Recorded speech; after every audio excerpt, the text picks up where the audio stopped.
What is up, YouTube? It's Kingfisher745, and this is going to be the final MAA year in review. Now, please forgive me because I am sick, but I do want to also thank Pranesh before we start for this graphic. I definitely appreciate you making it for me. Now, I know the end of Avengers Alliance is an appalling thing, but let's review. The new year began with Coleen Wing. It was a celebration, songs played and confetti tossed. That month also brought us Red She-Hulk, also known as Betty Ross. Then we found out soon that the Sinister Six were due. Plus Winter Soldier LBs, it was looking like a sick review. The year kicked off with Betty, Lizard, Bucky, and Kraven. And for a while, Buck's mines were so clutch we were ravin. Magnetized Blast Mines for all, and someone better call the best clergy, because Daimon Hellstrom himself was deemed the next worthy. Chapter 10 brought applause and a ridiculous score challenge. Not to mention Herc's heroic had us crying for more balance. But we persevered, as MAA Agents are known to do, so we moved on to Season 28's first look and overview. Time to fight for an early hero and all the power attached, not to mention it was a new addition to our clouder of cats.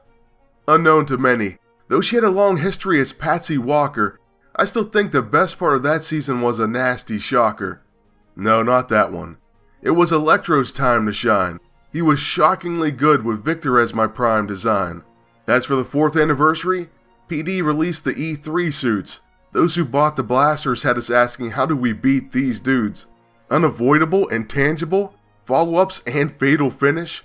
It was so cheap it took a while before the hate diminished. But overall, the new costumes were a massive hit. Unlike Cammy, who had us thinking, that's a kid. Not to mention her passive did no damage, none at all. And if I saw one more grid absorb exploiter, we were gonna brawl. This bug caused a bit of a rift and I earned a few trolls. However, balancing the game became one of my new goals.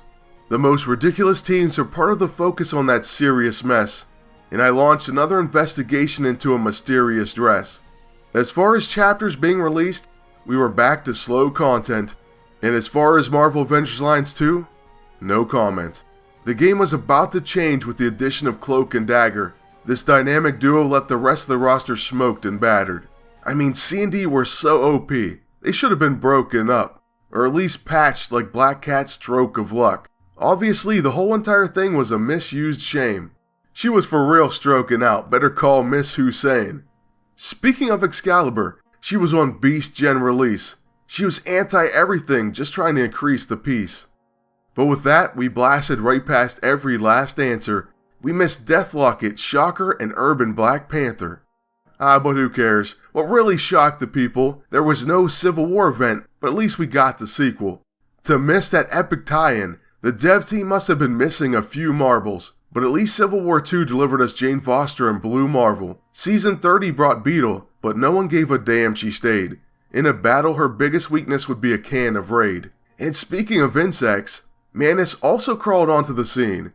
I guess light attracts bugs, so they were drawn to the screen. Psychic attacks made a slight comeback with her and Moon Dragon, but anti-psychic builds made most agents leave that bandwagon.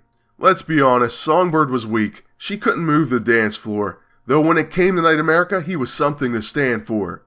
They had a summer celebration and even fixed the flight suit, and you could have owned them all if you had the right loot. I bought the blasters, and you all know that Courtney hosed me. Well, I suppose I should have just clutched my gold more closely.